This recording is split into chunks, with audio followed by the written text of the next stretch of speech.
beautiful souls. Welcome back to my channel, Susie's Spirit Ramblings. Today we're diving into a theme that sits at the very heart of spiritual evolution. It's called forgiveness. But this isn't just about saying, I forgive you, or pretending we're okay when we're really not. We're talking about radical forgiveness today, and the kind that liberates your soul, releases karmic baggage, and brings you back to love. Today I'd like to explore teachings from Neale Donald Walsch, Abraham Hicks, Marianne Williamson, Louise Hay, and Colin. And I'd also like to provide a few insights into teachers like Dyer and Eckhart Tolle, and take a look at how they talk about this subject. I'd also like to compare the spiritual take on forgiveness and compare it to Christian religious teachings on the subject that many of us grew up with. And finally, I'll guide you through some practices you can do right now to start experiencing the freedom that forgiveness brings. For those of you who don't know me, my name is Susie. On January 19th, I started Writing with Spirit, where I just sit and write my thoughts and musings, and then have Spirit take over my fingers on my laptop and talk to me about the specific things I was talking about. And I ask questions, and they guide me through some topics. But then those videos are a little bit, on the personal and political side. Some of them are controversial, so I decided I would also do a series every now and then on spiritual topics and spiritual takes on certain things from my point of view and what I've been learning.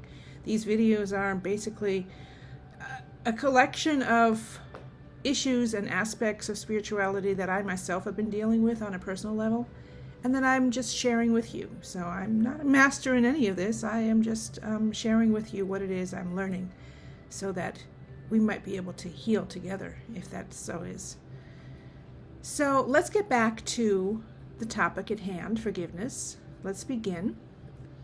So why are we talking about this in the first place? Collectively, we are carrying emotional wounds. The past few years have brought waves of collective grief through the pandemic, political polarization, systemic injustice, global conflict, and very much economic uncertainty.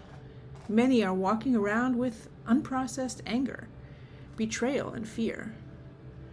Forgiveness offers a way to release emotional tension without bypassing the pain. It's a healing balm for a culture in emotional overload.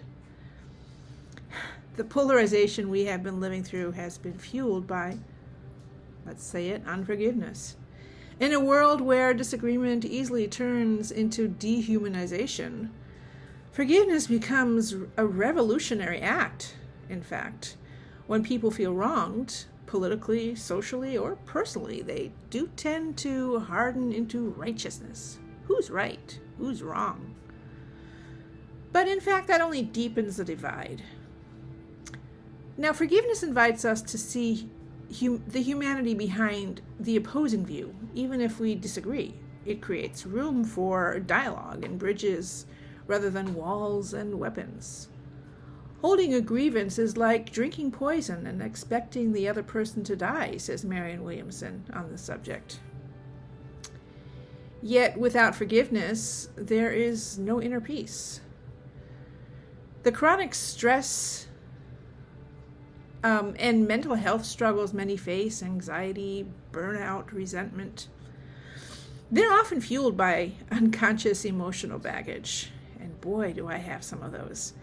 Forgiveness lightens that load, and it's a spiritual and psychological release valve. Now, we're moving into the age of Aquarius, and we recognize that forgiveness is the foundation of our next spiritual revolution. In many spiritual traditions, from Jesus' teachings to Eastern philosophies, forgiveness is a core practice of awakening. It's how we move from ego to soul, from fear to freedom. If we want to evolve individually or collectively, we must learn to forgive. not to excuse, but to transcend. The world doesn't need more opinions. It needs more healing. And as the song goes, what I hear in my head, what the world needs now is love, sweet love. You can tell how old I am. We're saturated with information, opinions, and blame. What's often missing is an emotional maturity, the courage to say, hang on, I choose peace. I don't need to carry this pain any longer. I forgive, not because it was okay, but because I really don't want to suffer anymore.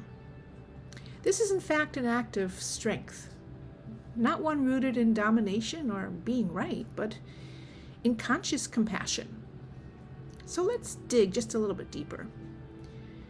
Comparing what spiritual teachers like Marianne, Williamson, Louise Hay, Dyer, Eckhart Tolle, and Neale Walsch say about forgiveness with what the Bible teaches offers a deep and fascinating look at both universal spiritual principles and their differing frameworks. And it also provides insights into where we might find some of our wounds, our confusion. In contemporary spirituality, forgiveness is primarily seen as a tool for personal liberation and inner peace. It's less about moral rightness and more about returning to love, releasing mental suffering, and aligning with higher consciousness. Forgiveness is the key to inner peace, says Marianne Williamson. Forgiveness is a gift we give ourselves, says Neale Walsch. The biblical view, on the other hand, many of us learned in Sunday school, is that forgiveness is both a commandment and a divine act. It's about restoring right relationship with God, with others, and with oneself. It's also closely tied to repentance and grace. Forgive and you will be forgiven. Luke 6:37. If you do not forgive others their sins, your Father will not forgive your sins. Matthew 6:15. Now, New Thought teachers focus on healing and freedom from within, and the Bible emphasizes grace, obedience, and restoring your relationship with God. In today's world, we have evolved to become quite a bit more self-reliant and independent. Is it any wonder we have a hard time with the traditional view of forgiveness? Still, both approaches do aim at transcendence of ego and restoration of peace. So let's look at the differences in who forgiveness is for. In spiritual teachings, forgiveness is mainly for yourself. Holding a grudge hurts you more than the other. It's about healing your own heart, regardless of the other person's actions. Forgive them, even if they're not sorry, says Dyer. Then the Bible, though, teaches us also that forgiveness is for yourself, but it's rooted in God's mercy, because God forgives us, so we are instructed to forgive others out of love and obedience, not just for your own peace. Be kind and compassionate to one another, forgiving each other, just as in Christ God forgave you. Ephesians 4:32. And I hear my daddy, kids, simmer down. We need peace and quiet. Can you relate? Okay, so what about the process and inner transformation aspects? How does old thought and new thought compare? Louise Hay and Abraham Hicks both agree that forgiveness heals the body, mind, and soul. They teach the practice of affirmations, releasing negative energy, and self-approval. I am willing to release. I forgive, and I am free, says Louise Hay. You're not forgiving them for their sake. You're doing it for your alignment, says Abraham Hicks. By contrast, in the Bible, forgiveness is often accompanied by repentance, prayer, and sometimes confession, in the Catholic Church, for example. It's an act of surrender to God, recognizing our own sinfulness and the mercy extended to us through Christ. So while they come from different angles, both see forgiveness as deeply transformative, as an act of surrendering. Yet the source differs.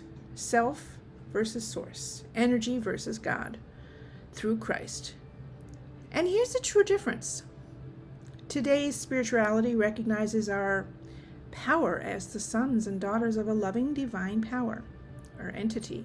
We ourselves are the creators of our experience. We are evolving and learning to become our powerful selves, understanding that we are not subservient to a master God, but instead we are serving the divine by living and creating through and for the divine. Lastly, in our comparison, let's look at what the different teachers say about forgiving the unforgivable. That's hard. Eckhart Tolle teaches that forgiveness arises when we are present and recognize the egoic illusion that caused pain. True forgiveness is to see the innocence beneath the form. Forgiveness happens naturally when you realize the past cannot prevail against the power of now. Whereas Jesus said, forgiveness is unconditional, even in extreme betrayal. Father, forgive them, for they know not what they do. Luke 23:34. Profound compassion lies at the heart of both. Both teach that the most awakened soul forgives even the gravest offenses, not because it's easy, but because it's divine. Despite different language and theological frameworks, both the Bible and modern spiritual teachers point to this deeper truth. Forgiveness is not about who was right or wrong, it's about restoring the soul to love. Now, sometimes I personally have a hard time with forgiving, and I say to my source, I don't know how to forgive this, but you do. So forgive them for me and bring me peace. Maybe that'll help somebody. So let's move on to what I've been learning myself and what I'm trying to teach you while I'm learning about the importance of forgiveness. Pause here. Let's take a deep breath. Why is forgiveness so hard? Why is it so difficult to forgive? Because when we've been hurt, betrayed, rejected, violated, the ego kicks in. It says, I was wronged. They need to pay. I can't let this go. But here's what Radical Forgiveness by Colin teaches us. Every experience is an opportunity for healing. Forgiveness isn't about condoning the behavior. It's about releasing the energetic charge you carry. Forgiveness is not about the other person. It's about your freedom. Colin Tipping's approach to radical forgiveness offers a powerful shift from seeing ourselves as victims of life circumstances to recognizing ourselves as empowered souls engaged in purposeful growth. It begins by allowing ourselves to tell our story and feel our emotions fully without denial or repression. Rather than staying stuck in blame or resentment, we are then invited to consider a radical idea that nothing wrong actually happened. Instead, the painful experience may have been part of a soul-level agreement that we had, designed to help us heal or evolve. By viewing those who hurt us as spiritual teachers and recognizing the deeper purpose behind our suffering, we can actually release the story of victimhood. In doing so, we reclaim our power and open ourselves up to peace, healing, and higher consciousness. Radical forgiveness then is not about excusing behavior, it's about freeing ourselves from the energetic weight of the past and realigning with the truth of who we really are. In his book, Radical Forgiveness, Tipping provides a clear path in the form of instructions on how to transcend from inner turmoil to forgiveness. Much of it involves writing everything down, not to pass it along to anyone else, but to read through it and learn more about your deeper motivations. So here's a short summary of this method. First, start by telling your story. Start by fully expressing what happened to you and how it made you feel without holding anything back. This honors the emotional truth of your experience. Go ahead and vent. 2, feel the feelings. Allow yourself to feel any anger, grief, or resentment without judgment. Emotions are energy that must be acknowledged so that you can release them. 3, shift your perception. And here's the radical part. Ask yourself, what if there was really nothing wrong with what happened? What if this experience was part of my soul contract, meant to serve my growth? 4, recognize the spiritual purpose. See the other person as a teacher, not as your enemy. Understand the experience as divinely orchestrated to help you heal, awaken, and evolve. Then release the story and reclaim your power. Let go of blame and see yourself no longer as a victim, but instead as a co-creator. Forgiveness becomes a path to freedom, you're not doing a favor to the other person. In essence, radical forgiveness isn't about condoning hurtful behavior. It's about recognizing that your soul chose the experience for healing and evolution. It moves you out of suffering and into peace by reframing pain as purposeful. So, now just close your eyes for a second, if you can, and just notice how this might land in your heart. Does this resonate at all with you? Let me know in your comments. Louise Hay said, resentment, criticism, and guilt are the most damaging emotions. Holding on to them can literally make you sick. People tend to hold on to pain for decades, and when they finally choose to forgive, not forget, but truly release, that's when they start to heal. Emotionally, spiritually, even physically. Forgiveness of ourselves and others releases us from the past. The Course in Miracles says over and over that forgiveness is the answer to almost everything. We know that when we're stuck, it's usually because there's some more forgiving we need to do. When we're not flowing freely with life in the now, it's because we're holding on to something in the past. It can be regret, sadness, hurt, fear, or even guilt, blame, anger, resentment. Each one of these states of minds comes from a space of unforgiveness, a refusal to let go and come into the present moment. Love is always the answer to healing of any sort. And the pathway to love is, you guessed it, forgiveness. Forgiveness dissolves resentment. But here's the block. We all have a story, right? What happened to us? We tell it over and over again. Now, if I let go of the story, well, who am I? That's the ego's biggest fear, that without the wound, you won't know yourself.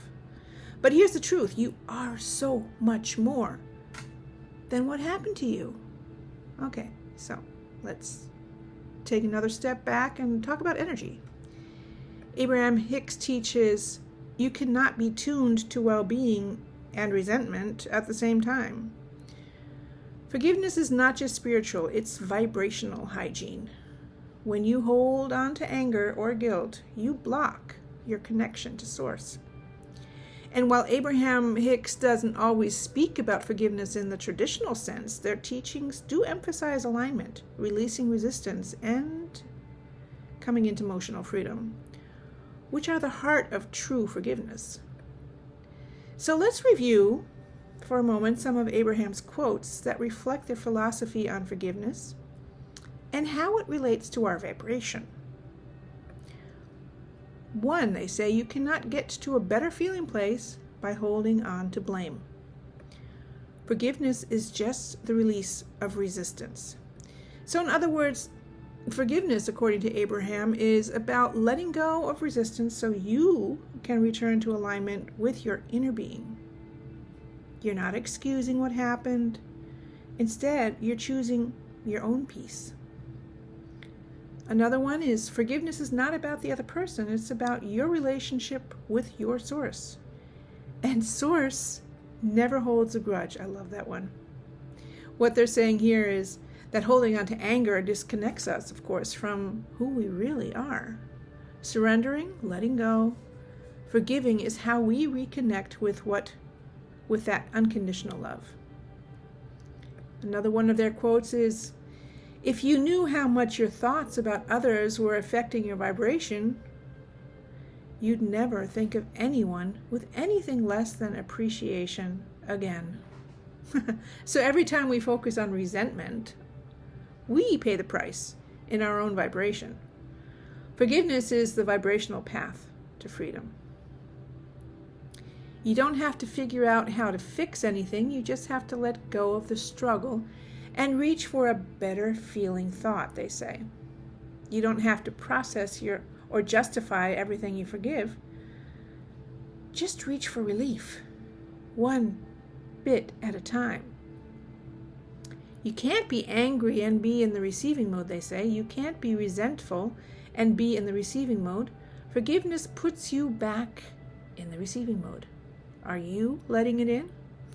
I love that one too. Forgiveness is about practical vibration. It opens the door for all the things you're trying to manifest. The law of attraction works best when you're aligned. Forgiveness aligns you. What can we do to transcend? How do we shift? Okay, well, let's try this. Breathe in. Envision yourself surrounded by white light. Picture the person or the event that hurt you. Now, with every exhale, release a piece of that story. Start with the smaller pieces until you reach the ones that you find truly hurtful. Allow the tears to come. Say, "I choose to let this go. Thank you for the lesson. Now I choose peace instead." So what you're doing, you're not bypassing the pain, you are transmuting it. Okay, now let's zoom out even more further and look at the soul contracts and higher truth. In Friendship with God, Neale Walsch writes, "There is nothing to forgive, for all souls are acting out their purpose with divine precision." This is pretty deep. It means that from your soul's perspective, nothing wrong ever happened. What if your greatest enemy was also your greatest teacher? Ooh. What if your betrayal, your heartbreak, your loss was all part of a divine agreement you made in advance of this life? Neale Walsch explores this idea beautifully in his Conversations with God series and expands on it in Friendship with God. His core message on forgiveness is this: forgiveness is not something we give to others as a favor or moral duty. It's a gift we give to ourselves. When we forgive, we're not necessarily saying that what happened was okay. Instead, what we're doing is we're choosing to release the burden of anger, resentment, and judgment that we've been carrying, sometimes for years. These emotions, Walsch teaches us, are the very things that block us from experiencing our divine nature, which is peace, love, and freedom. In Friendship with God, he writes that, sorry about my dog, that in the grandest spiritual sense, there is actually nothing to forgive, because from the soul's perspective, all events are purposeful. Everyone is playing their role in our spiritual unfolding, even those who hurt us. When we understand this, forgiveness becomes an act of self-liberation, not a verdict on another person's worth or guilt. Coco. Ultimately, Walsch reframes forgiveness not as a transaction between people, but instead as a spiritual awakening, a return to love. Marianne Williamson calling again, and a release from suffering. So Marianne Williamson says, forgiveness is the key to inner peace because it is the mental technique by which our thoughts are transformed. In A Course in Miracles, we're told, "I am never upset for the reason I think." Look deeper. When we forgive, we break the loop. We interrupt the story. We invite miracles. In A Return to Love, Marianne Williamson offers one of the most heartfelt and spiritually grounded interpretations of forgiveness, rooted in the teachings of A Course in Miracles. Her message is clear and it's powerful. Forgiveness is the key to inner peace, and love is our true identity. Forgiveness, according to Marianne, isn't just about letting someone off the hook. It's about choosing love over fear and miracles over illusions.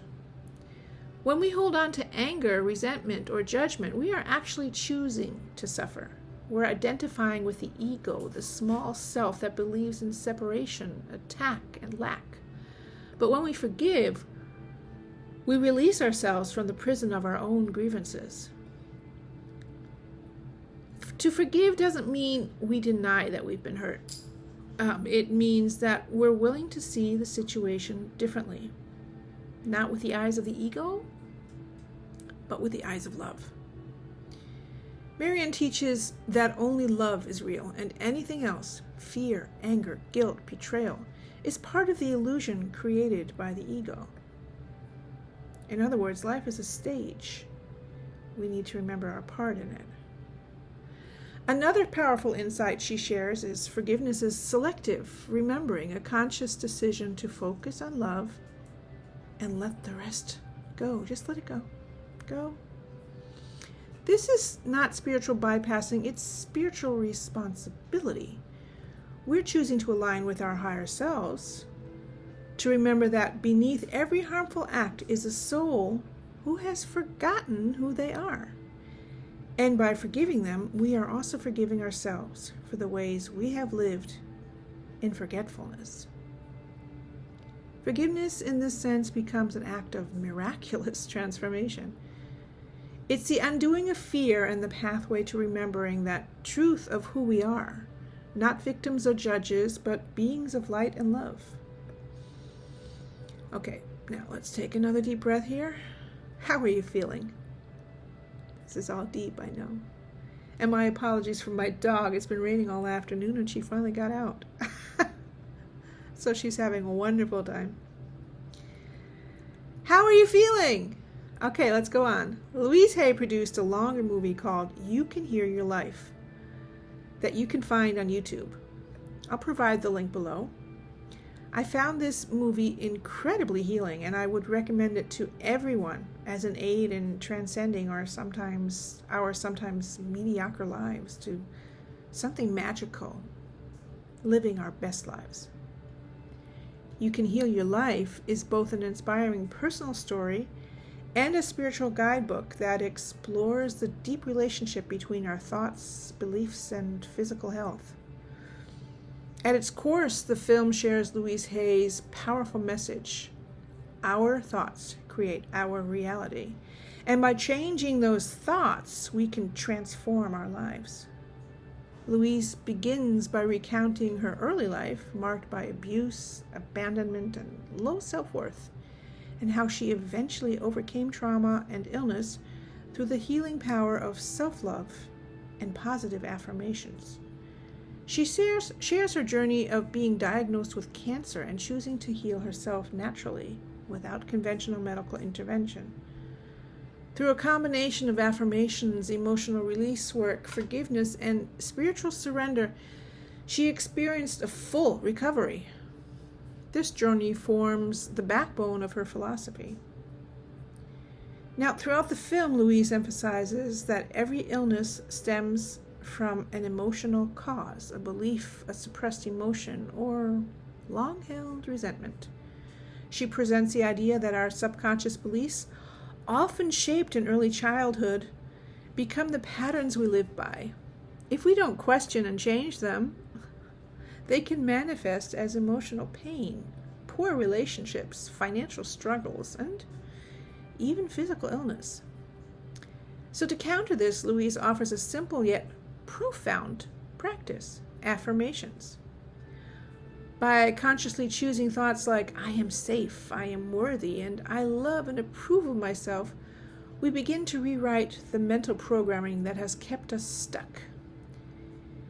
These affirmations are not mere positive thinking. They are energetic shifts that create new possibilities for healing and transformation. A major theme in the film is the concept of forgiveness. Louise teaches that holding on to resentment, guilt, or blame is one of the most toxic things we can do to ourselves. Forgiveness is not about excusing bad behavior, like we said before. It's about freeing ourselves from the emotional chains of the past. Emotional chains. Self-forgiveness in particular is portrayed as a cornerstone of healing. Louise concludes the movie with a beautiful message. No matter where you've been, no matter what you've been through, healing is possible. The past does not define your future, unless you let it. You have the power to change your thoughts, heal your body, and create a life of joy, peace, and abundance, starting now. And finally, let's look at a few more quotes from two other incredible teachers, Dyer and Eckhart Tolle. Wayne tells us, when you hold resentment towards another, you are bound to that person or condition by an emotional link that is stronger than steel. What was that about chains before? Forgiveness is the only way to dissolve that link and get free. So for Dyer, forgiveness is about reclaiming your energy. Resentment ties you to what you don't want. Letting go releases you into your highest self. He also says, forgive them, even if they're not sorry. Holding on to anger only hurts you, not them. They could care less. In other words, forgiveness is not a transaction, it's an act of personal liberation. You don't need someone else's apology to begin healing. And finally, he says, how people treat you is their karma. How you react is yours. That's so very true. We are always responsible for the energy we choose to carry. Forgiveness aligns us with our higher karma, peace, compassion, and spiritual growth. Eckhart Tolle tells us forgiveness happens naturally when you see that the past cannot prevail against the power of the present. And that was from a talk on the power of now. So Tolle teaches that true forgiveness isn't something that we do. It's something that arises when we're deeply rooted in the now. In presence, the past loses its grip and pain dissolves. He also says, to forgive is to overlook. It is to look through the form and see the formless, the innocence in the other person. So in other words, in ego, we see others as their actions. In awareness, we see their essence. Forgiveness is the ability to see through the lens of truth, not form, but spirit. And finally, he tells us the primary cause of unhappiness is never the situation, but it's your thoughts about it. Okay, now, the hard part. Another deep breath. Here's the hard part. How do we forgive ourselves? Forgiving yourself it's one thing to forgive others, but to forgive ourselves for what we didn't do, said, failed to say, that's really hard work. Louise Hay says, you've been criticizing yourself for years, and it hasn't worked. Try approving of yourself and see what happens. Let's do Louise's mirror work exercise. Look at yourself in the mirror.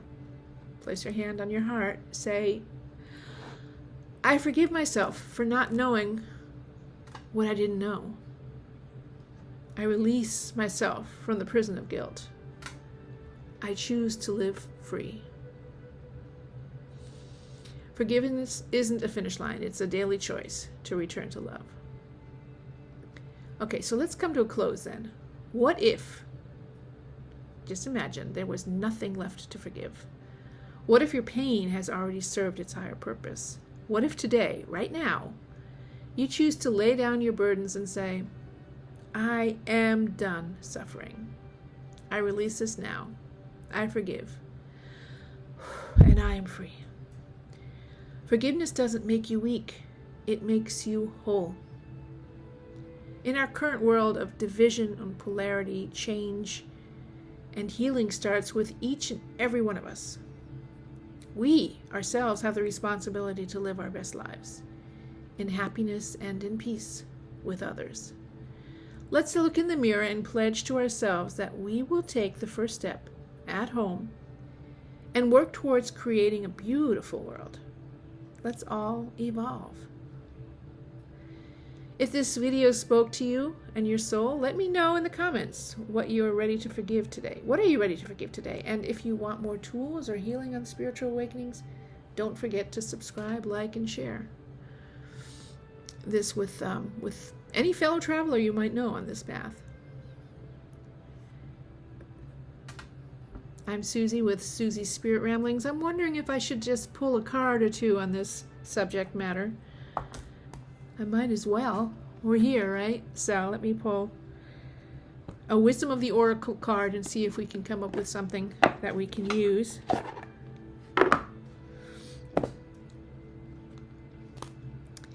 On the subject matter.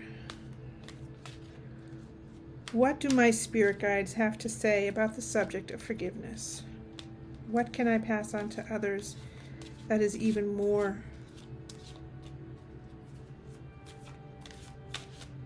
educational? What else do we need to learn about forgiveness? Yes, this card seems to be coming out. Between Worlds. We keep getting this card, Between Worlds. Can you see it? It's about realizing that that we are on a path. We are on a path of evolving. We are evolving daily. And you're here with me, excuse me. You're here with me today so that I can, I'm not sure, maybe teach you what it is that I'm learning, or just convey it to you so that it might help you evolve from one part of, being in the wrong side of the world, being upset with the world, to being happy with the world. So we're moving between worlds. Okay. And I might actually take this part out of the whole video because I'm not sure if it's even worth it. Oh, there's Charlie. Okay, Charlie, we can close the door now. Let's pull one tarot card from the Rider-Waite deck. On the subject matter, and I'm just going to stay at peace. What do we need to know about forgiveness today as we're working on this subject matter? What is it? Especially in this day of age of so much turmoil in our world. I'm so tired of it, aren't you? I'm sleeping more. Are you? I'm just so tired. And then I wake up at 4 a.m. 4 a.m. club. Here we come. The Hierophant. So, the Hierophant is about spiritual wisdom. So maybe it is about going within and going back to the basics of what we've learned about love, Christ consciousness, miracles, our spiritual well-being. So, and I'll pull one more card because while we're at it, why not? Angel Answers. See what the angels have to say about the topic of forgiveness. Now, I do have many more topics that I'll be talking about in this series of spiritual learnings. And then I've also written, again, in my Writings with Spirit, and I would like to present those to you. As you know, those are more controversial because they're more personal and they portray my political views, for entertainment purposes, obviously. Okay, the card that comes up is abundance of love, abundance of whatever it is that you're looking for, and big happy changes. Those are the 2 cards that came out. So work towards, it's not work. It's not work. No, it's not. That's the wrong word, because that implies doing. Feel your way by breathing, breath work. Feel your way into a more relaxed state, and understand how powerful you as a person are in this lifetime, and that you play a role just like every one of us in evolving us further into truth and happiness. So I will be back. I do have, like I said, I wrote something on May 29th, I believe, and then also I started writing something yesterday that I haven't finished yet. Like and subscribe, please. Make sure to like this video. And I'm just so happy that I'm here, that you're listening to me, and I'll be back because I want to be back, and I love doing this. Love you all.